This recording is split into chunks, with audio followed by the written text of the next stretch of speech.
Hope everybody's doing well. It is Thursday at 2 p.m. Eastern, and it is time for the AMA. Lovely to see you all again.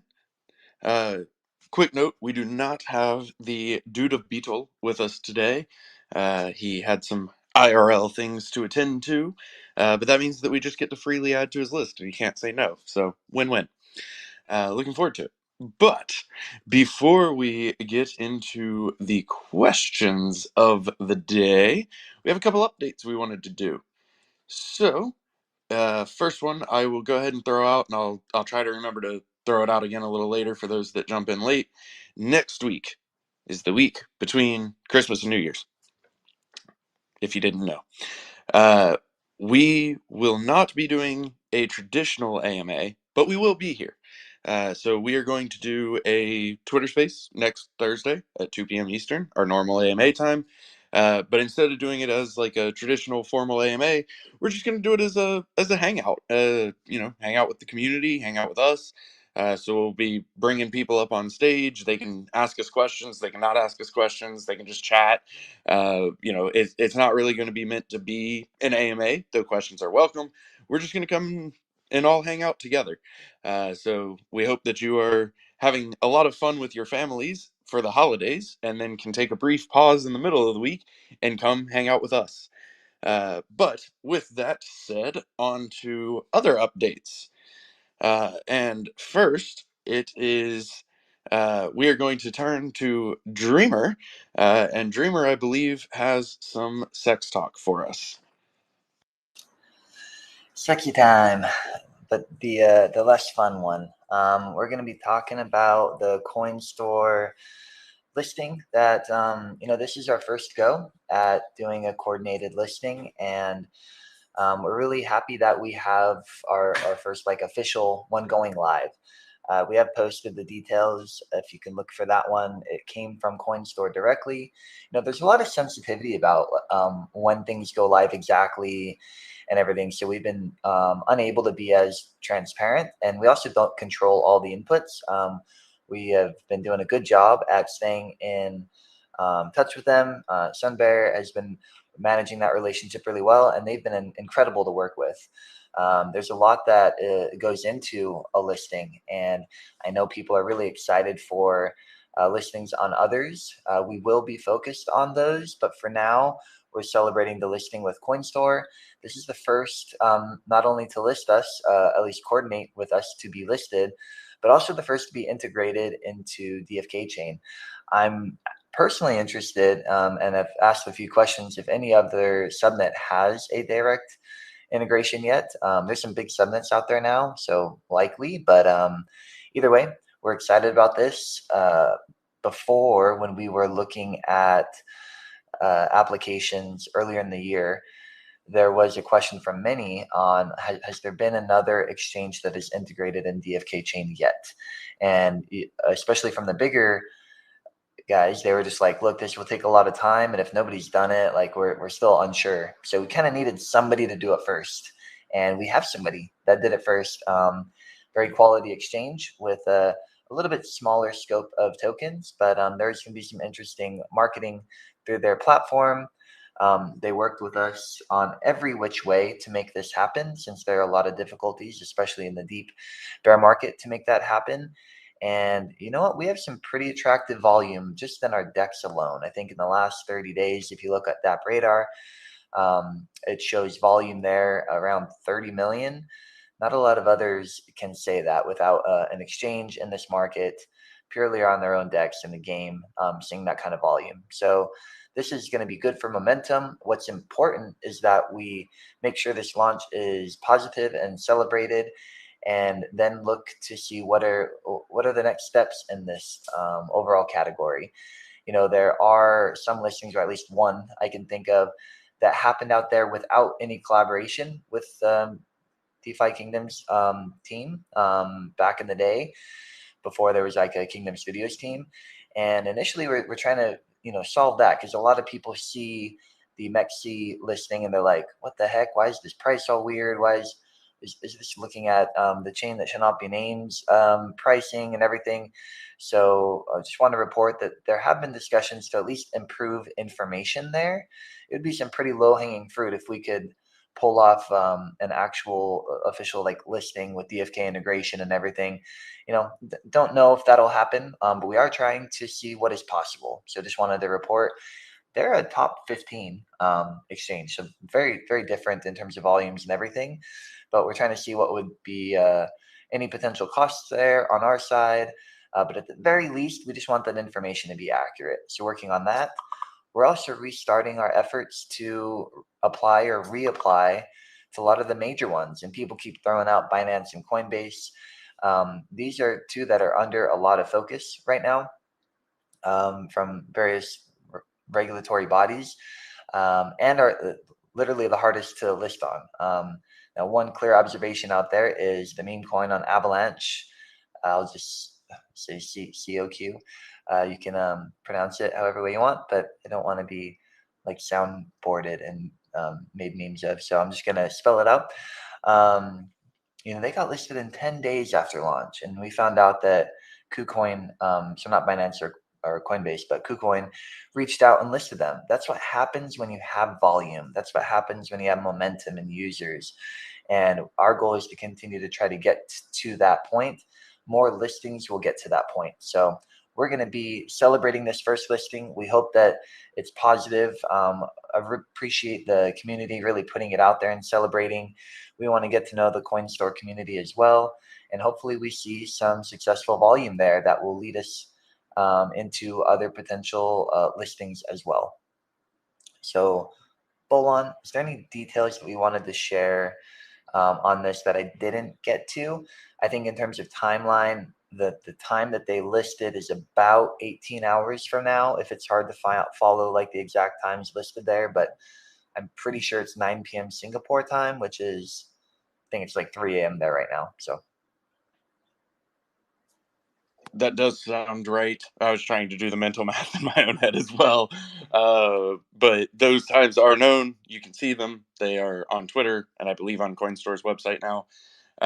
There was a question. It had three parts, two of which have already been answered, but I'll throw the third part out, which we can't answer, but I'll throw it out so that you can't answer it. Any information on the terms of the deal? So part of the agreement that we signed that most of these have is to not disclose a lot of these things. Um, I will say the difficulties around listings are usually around fees of integration, fees for marketing, having a market maker that can support X amount of volume. Um, let's see, did I miss any fees? Fees, money. It usually requires a lot of money to list on most centralized exchanges. I would say that CoinStore has worked with us over time. We've been talking with them for a long time to find creative solutions, and those solutions were found, and they've been incredible to work with. So we do have liquidity provided that came from the validator fund, and we are putting them right in the docs area. I believe there'll be a new NPC that has a little banner above that says CEX, so it's easy to see and find. And there was no real drain or strain on our resources to make this happen, and that really came from the side of CoinStore to work with us. The details of how that happened and what it is exactly, I believe we're contractually not able to share. Perfect. One small correction: we actually did update that NPC. It'll say exchanges, but same NPC. So it'll be there for everybody to easily find. All right. Moving along to our next update. I don't know if y'all noticed or not, but we dropped an update last night in the game, and that is the Visages, or better known as Vizzies, which is the better name because I can say it right. Wanted to turn over. I think Dreamer is going to kick this one off as well to talk about that update. Yeah, so I'll give an update around the process of the change of tradability. Tell the story here a little bit, but we'll let some of the creatives on here. And unfortunately, we don't have. I don't think we have Beetle or Second Best Stab this week, but we have others from the game committee that could speak up on it as well. But the planning around Visages was one that not only was something to allow us to have a new revenue stream, but really to celebrate cosmetics, because there are some people that love cosmetics in game. I'm one of them. I'm a sucker. You guys, if you knew what I've done in MOBAs when little skins came out in those games and looked fun for the character that I love to play. I don't know. I can't play a character that looks silly or that I don't like. So I like skins. I like cosmetics. They're fun. And, there's a lot of time put into how is the DFK version of these cosmetics going to be awesome? How can we make Visages our own name? How do we brand it ourselves? How do we make it so that everything in the game has the potential to be anything that you can dream it up to be or want it to be? And so we had a really good idea to find the right pace to develop these that doesn't distract too much, to allow for us to be as creative and sell something directly to players, which if you pay attention, there's not really anything in the game where we do that. It's all player minted and then players sold to each other, and that's where there's that normal distribution there. And we got down to our overall plan, but there was one problem. It kind of broke one of our rules that we've had the whole time from a risk perspective, and that's do not price things in a USD price and sell them directly, because with the unknown utility of those, man, from a regulatory perspective, there could be a lot of speculation and could be very risky. So we followed those rules without any real second thought, and we said if we're going to be pricing them in this way and doing the program in this way, heck, let's just make these soulbound. We got enough Web3 application in the game. We're doing more Web3 than any other game out there. Let's make cosmetics purely fun for those that love cosmetics. And, that was a good plan. It was a logical plan. But there was a little hero in legal armor in the community that felt differently. And we've gotten a lot of good feedback in the past of having these AMAs, being transparent, trying to take feedback on what we should be doing. But sometimes we can't, we couldn't always take the feedback from certain folks in the community because it was directly against what we wanted to do from a creative perspective or what was priority from a build perspective. So it's been hard in the past to get some ideas that people felt were good and not really be able to explain why it just didn't mesh with what we're trying to do. This was not one of those. Sticks intern, shout out to you. He took some time to apply his professional background in a way that was respectful but also informative and to share his opinion. It's okay to disagree in this space. It's okay if the community isn't always rah rah rah. Sometimes it's rah rah rah. But are you guys sure? Here's some facts. Have you considered these facts? If so, what are we missing that you're saying that we're not? And when we saw that, we took a step back and we said, let's discuss internally. All right, now we have an opposing view on how much risk we should be taking with this. Let's think about other options. And we did. We brainstormed about 4 other options and met with our lawyers and said, here is what Sticks Intern, somebody that is a credible source, who even offered to share his name and who he works for so that we could share it with our lawyers and say, here are the views we discussed at length. And before we even got to the many other creative solutions that would have been much worse than where we landed, I think, but still would have been creative and an improvement from completely non-tradable, our lawyers gave us the green light. And if we look at that process and the relationship with our community and how the product of DeFi Kingdoms is really one, not only of Kingdom Studios, but everybody that's touched it so far and will in the future, owners of assets and owners in this community should feel like there is a bit of ownership. And sometimes your opinion or your marketing efforts or what people build in the community or how it's used, all of these things are building the long-term success of the project. So as a shout out to Sticks Intern, we're going to invite him up at the end. to bullish us. We're not going to get too distracted now. We want to move into the celebration of the feature, but I didn't want to make light of this last minute change because it was the right thing to do. We had good reason why we were going to be keeping it soulbound. We thought people would understand and support it. And you know what? You did. We saw the comments of, we get why they're doing this. If they, at the end of the day, feel like it's best, we support them. We appreciate you guys.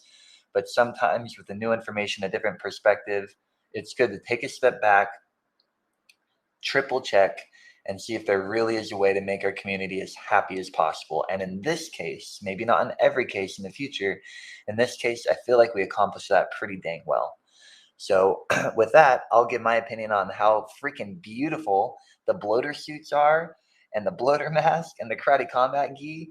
I've done a couple hunts and I love how they move. I think, being able to have something update in game and everything from like the questing animations to the different abilities and gameplay, even changing how like female heroes look. I know there's, some people that love their female heroes and sometimes they don't like exactly how they look.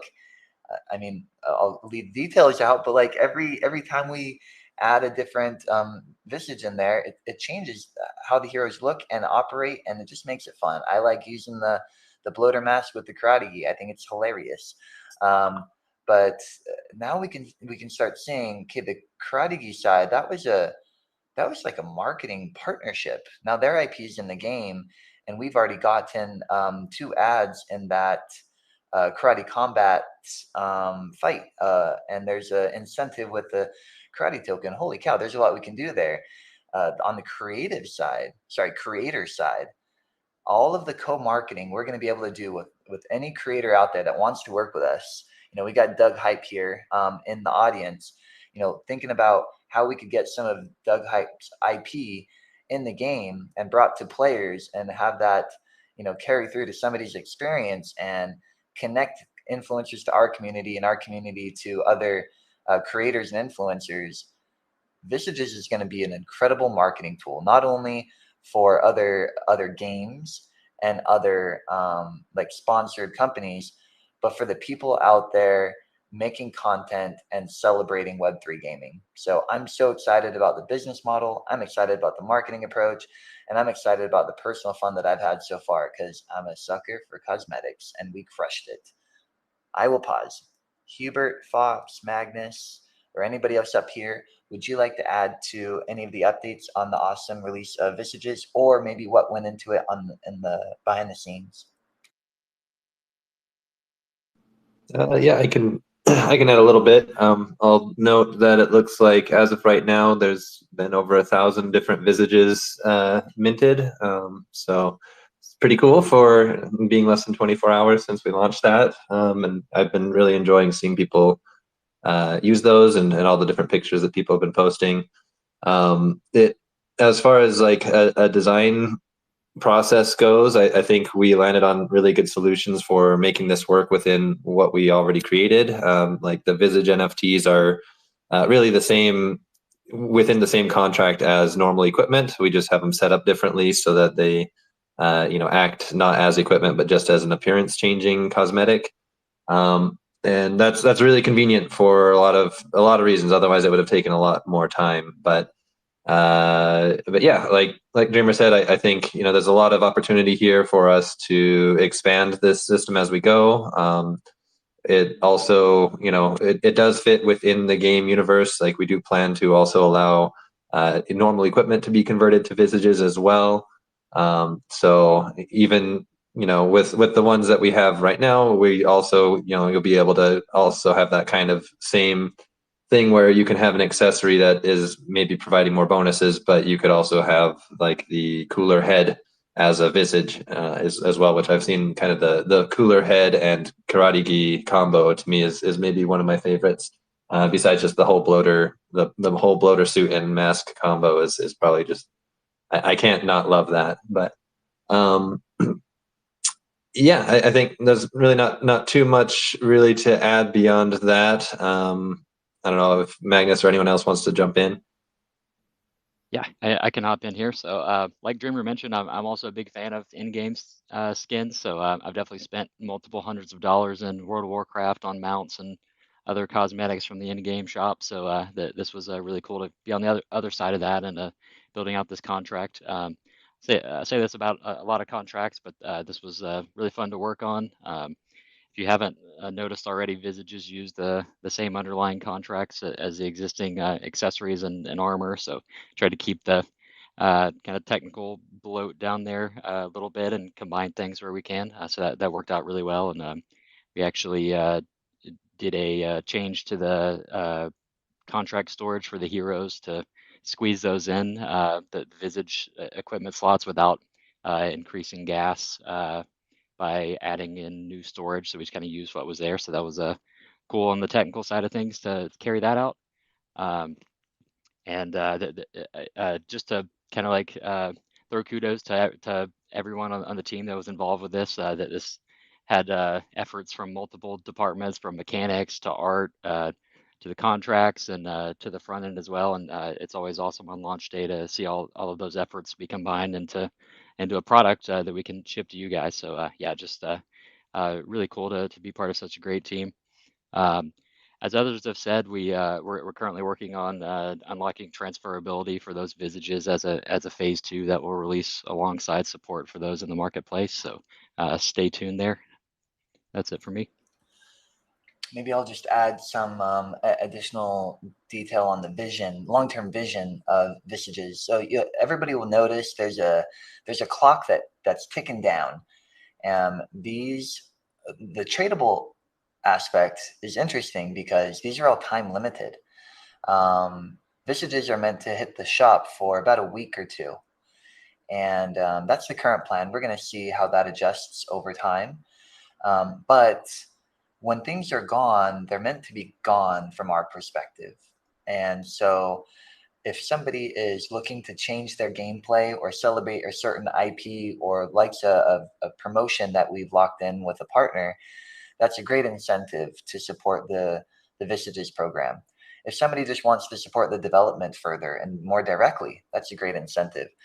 If somebody just wants to say, man, these could be popular in the future, I'm going to make my own personal speculation on what that might be and make their own decision to be a collector that then distributes in some way, that could be another incentive. We invite people to make your own decisions and do your own research and see what works for you.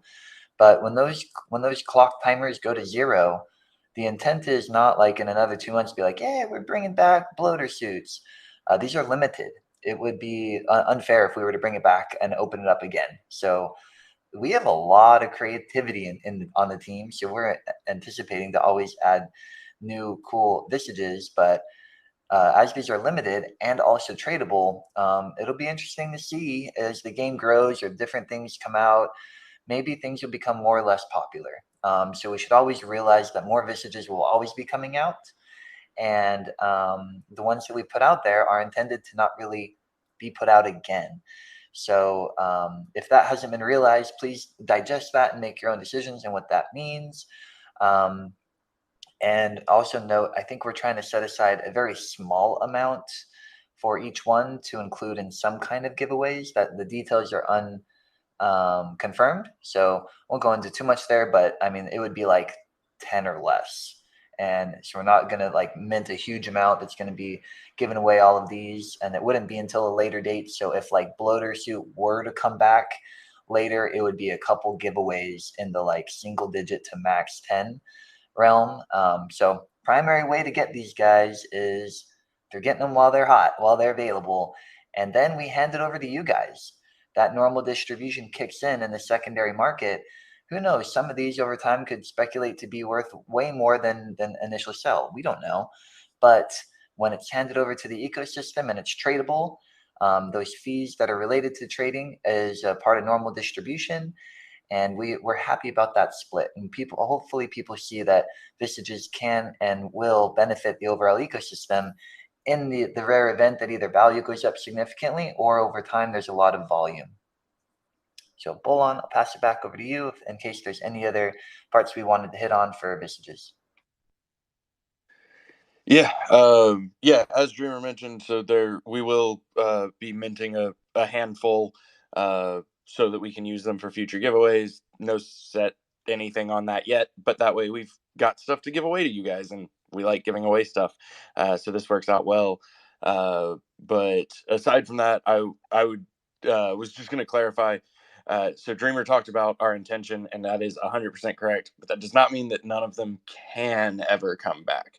It's not going to be the normal, but just to leave that door open, maybe something comes back for a flash sale or something like that. But normally speaking, that will not be the case. But I just wanted to make sure nobody took that as a hard we aren't allowed to, because sometimes people hear things a little different.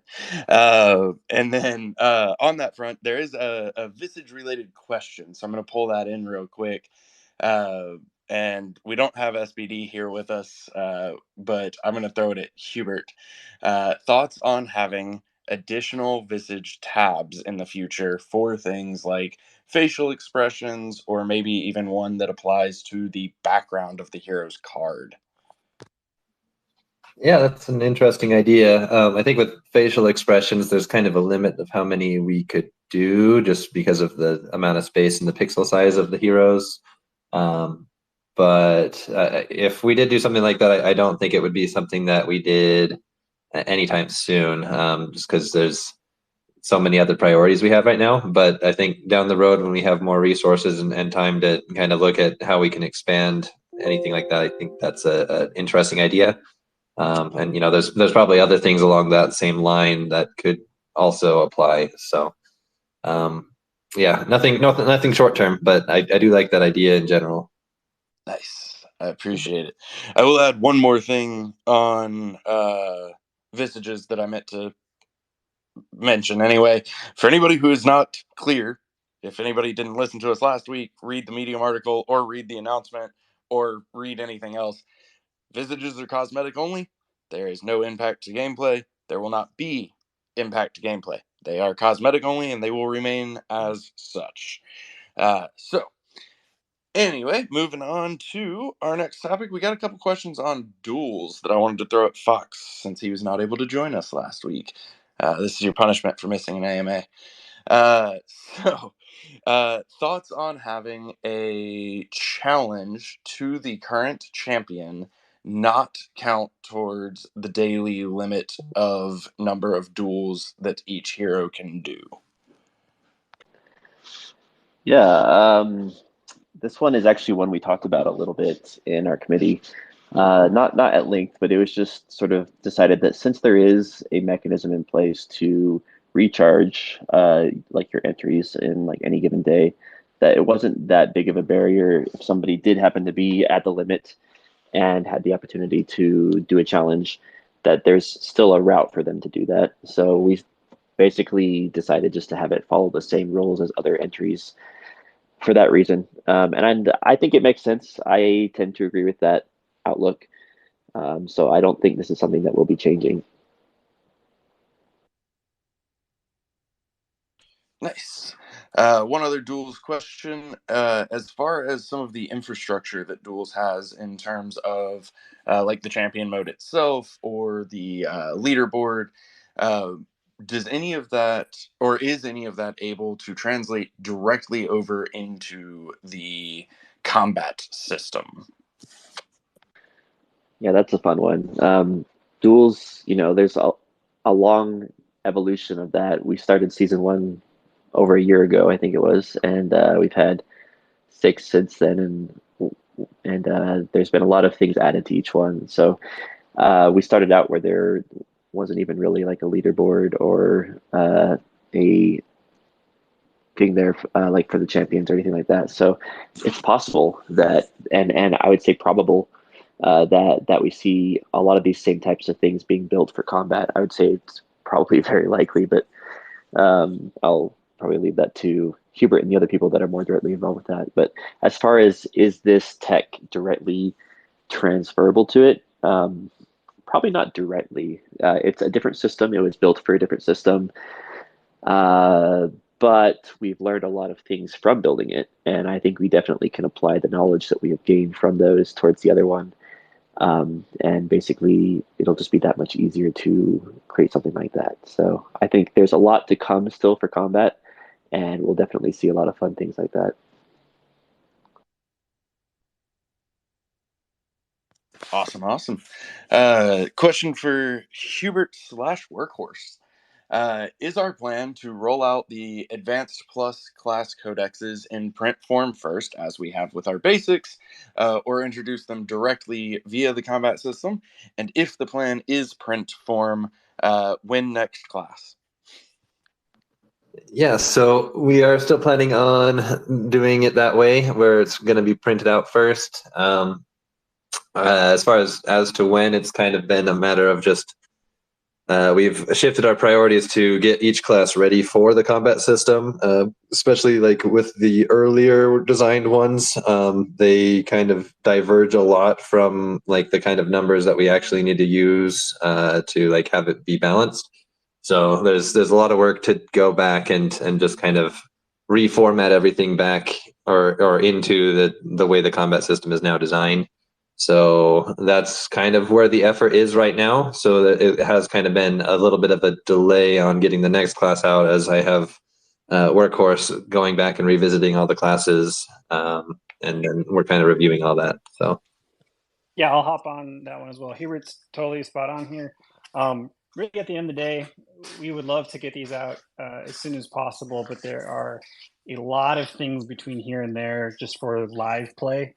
But a lot of features we want to exist first, and sadly, this one is just a little bit lower on the priority list for now. However, once we get there, we will make a big fuss about it, and it'll be a lot of fun. Thanks for the question.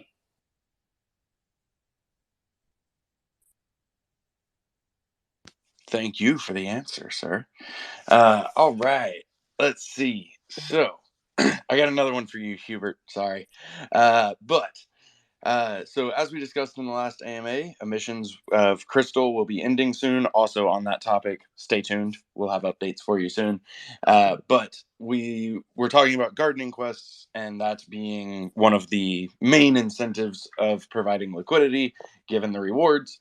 Considering this, do you have any thoughts on changing how the annealing factor works to reduce the bleed down to 1 and stop it at a higher number?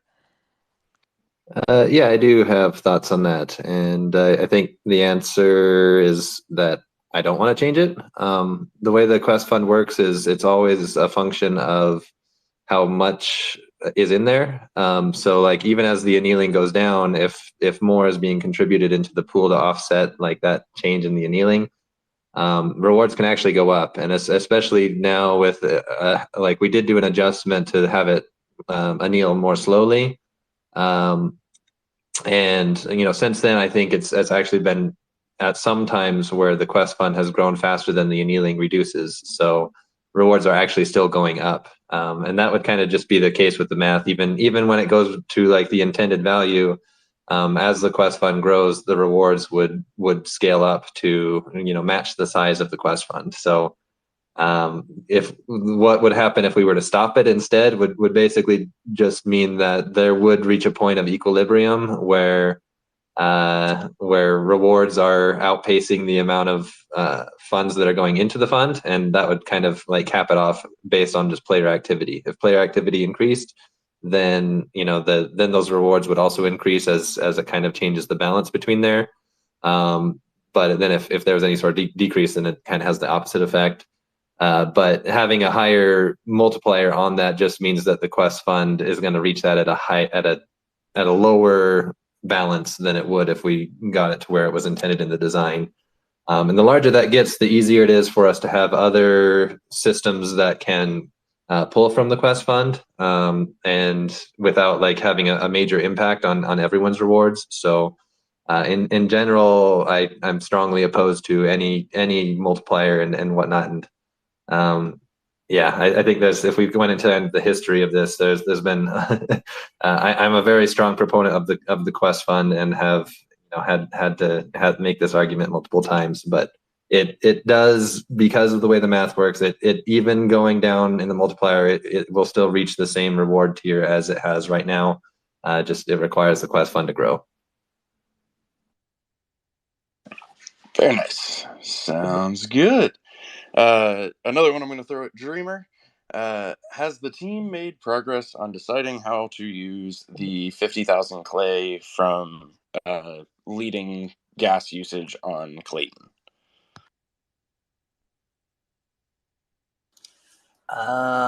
Sorry, one more time. Hold on. Oh, sorry. I Have heard we? Klaytn, but I wasn't sure which Klaytn question it was. Yes. Any updates on the 50,000 clay for gas usage on Klaytn? Ah, got it. So this is kind of a yay, but also kind of answer. Yay, we're number one. We're number one. We know we're number one.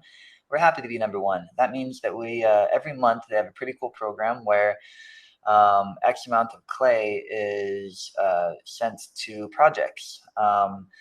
I think the total amount is just about 100,000 clay a month, and in that first spot. First place spot, the reward is 50,000 clay. We're so excited about this, especially given, entering in a extended bull market, there's some potential appreciation. So you never know how much this is going to be quote unquote worth.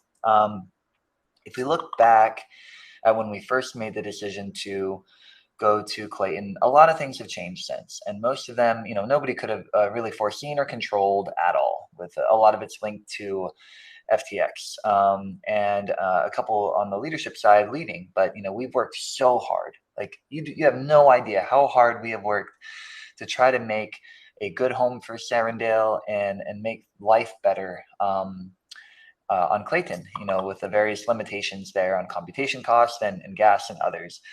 And I still truly believe that it's very important to have a multiple chains, not only for the experience and community user acquisition, but what we saw in the past with business continuity planning. So I'm happy we're there. We are happy with all of it. But with this program, man, we're having a hard time finding a good solution that works within the requirements they've set.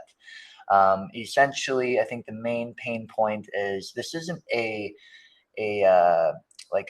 rewards program or a rebate program. When we first launched, there was a rebate program, and that was kind of pulled back after launch due to all the restructuring and things that happened in the even deeper bear that followed. And yeah, that was unfortunate and bummer. I wish it would come back. With this new program they actually have put aside like 1 million clay. So that's there. They're expecting to do this for at least a year, and they may even add more after.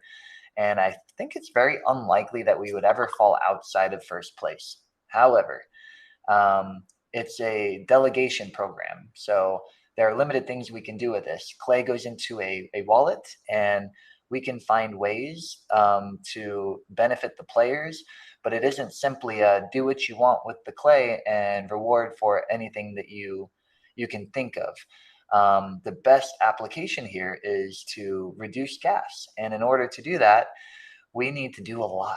We need to find a way for our front end to have kind of an in-between interaction that taps into this amount of clay that pays gas for, or at least a portion of gas for, on behalf of the overall user. This essentially can double related costs like AWS. It's a lot of work to implement that. And when it runs out, we need to have like a contingency there where it kind of reverts back to normal. So it's a very complex build, and Fox and Magnus and others have been working tirelessly to find a really good solution. One of the main difficulties here is, Kaikus is the main wallet of Klaytn. It is not the main wallet of DFK. And in current setup, we're limited to using the Kaikus wallet, not only for our setup, but I believe for others to benefit from it as well, which, man, that's just not going to work. If you're hopping between Crystal Vale and Serendale, and you got to move your heroes back and forth between wallets and everything, it's going to be a nightmare. So we have identified our pain points. We've communicated them to the Klaytn Foundation, and we've proposed various alternatives that really none of which have been granted. But we are seeing communication. We are seeing interest to work with us. Just no immediate response to doing what we think is best and even possible. we have to be open to the possibility that they may choose not to work with us and adjust their program where we could actually use the Klay. That would suck. I hope that doesn't happen. We might be open to the possibility that they could work with us really well, and we could use it to find select features in Serendale where we reduce gas pretty significantly. That would be awesome. We would all love that. We just don't control it, guys. It's not at all a factor or a function of us not trying. We're busting our butts to try to see how we can use that, because that's 50,000 Klay a month that we are going to be earning as long as we stay in that first place spot. I wish the program was a little bit more lenient and applicable and open, and maybe it'll come that way. So let's keep our fingers crossed. Let's keep supporting our devs. Let's keep cheering on Klaytn and hoping that they can find a good solution for us. And if they can't, we'll do our best to adjust to look out for our community on what's best for all of us as a whole.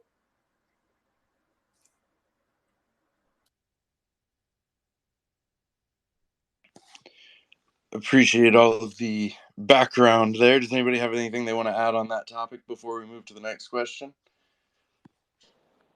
I'll just add, since I'm sort of like the main dev part that has been looking into it, it's a very interesting program. It's still in like a pilot stage, and I think we're sort of one of the first that are doing it. There's others as well that are looking into it, but the way that our app is built is kind of different from a lot of the other sorts of apps that we see currently on Klaytn. Like, there's a lot of them have more of a like abstracting away the blockchain from the users, to where like the organizations or like the companies will actually submit transactions on behalf of the users already, to do things like NFT minting and like recording steps on the blockchain and like stuff like that. So it's sort of a different model for us by a long shot. We're more of like a multi-chain, try and do everything on the blockchain sort of thing, and it's really awesome to see how effective that is and like impactful that is, because we have a ton of gas usage, a ton of transactions, excited users that are here in this space intentionally for the like Web3 aspects of it, which is awesome. But it also means that integrating something like this just has a lot of extra considerations to it. Like, do we want to have our users be tied to just one wallet in order to be able to use this thing? And what is the like user experience like, and all those things like that. So, and then also what's the additional infrastructure costs and things that are there to support something like this, and then also just the development time that it would take to build out sort of like a big system for sort of like one of our realms and only a subset of our users on that realm. There's a lot of things that go into the considerations here, and we've been trying to work with them on a lot of these issues and concerns as well. And it's sort of been a long road there, and we're still like working on it and trying to see if there's other things we can do. But that's just currently where it's at. Is there's just a lot of things that are making it a little bit more difficult there. So that's all I'll say for now on that. Thank you. Good deal. Anybody else? Last call. All right. On a different topic, is it possible to edit hero listing price on the tavern without canceling the current listing? I think I'll take this one too. The bazaar has a mechanism to sort of like edit in order, which actually just on the back end does both a cancel and then a relist. And I think we could do something similar with auctions. So is it possible? Currently, no, because it's not there. Could we add it? I think we could. There's not a lot of complexity on the smart contract side of it to handle that. But then it's just a matter of, having to build out the interface for it and things like that as well. So it's just another one of those things. Since we don't have Beetle Dude here, hey, we could just add it to his list without him having a say, right? But that's I think that is possible to do. So I'm sure we'll talk about it. Very nice, very nice. A long time ago, an idea was mentioned for what we were then calling the champion system, allowing players to rent their heroes to other players for certain activities. Is that still something that we are contemplating? So yeah, I'll jump in on this first, I guess. I think, earlier on when we were talking about the champion system, it was when we only had just the profession quests and before combat, and at the time it never really became like a strong priority. But now that we do have a combat system out, I think there's some merit there to kind of revisit the whole program again. It's just again a matter of, I think, our priorities. We did actually talk about this topic somewhat recently in our game committee, and I think just the overall conclusion is great idea, but we need to do all these other things first. So I think it's something we'll be talking about more in the future, but I don't want to promise anything near or far term at the moment. But I guess just from my own personal stance, I do think there's definitely room for us to have something of that nature in the game. Very nice. Any other thoughts on that one? I can just add real quick. I've looked at this several times with a lot of different partners, and looked at what it would take to actually build this out with a partnership. And it is a lot of work. Whether we have a partner with doing it with us or not, it is a lot of dev work, and so it'd have to be something we'd have to prioritize. And I think we had a lot more motivation back when the barriers to entry were a lot higher. When there were a lot less heroes in the ecosystem, and it was a lot more difficult for someone to enter even with just a hero or two. But now that the barriers aren't as big and there's a lot more heroes in the system, I think that that is part of the reason we haven't prioritized it. But I do like what you're saying, Hubert. Like, well, maybe now that we're getting some more like battle play, maybe there is some more merit for it. But yeah, just haven't made it a priority as of yet. Fantastic. All right. We are going to pause there on questions, and I am now going to introduce, is he a man? Is he a bloater? Por qué no los dos? He's a myth and a legend, the current title holder of Creator of the Week from Doug Hype and the Hyped Show, with a lot of big brain power, Sticks in Turn. Wait. Was that the introduction? I was coming into the spaces, couldn't hear what you actually said about me, so I don't know where I'm supposed to go with this. Is the AMA over now?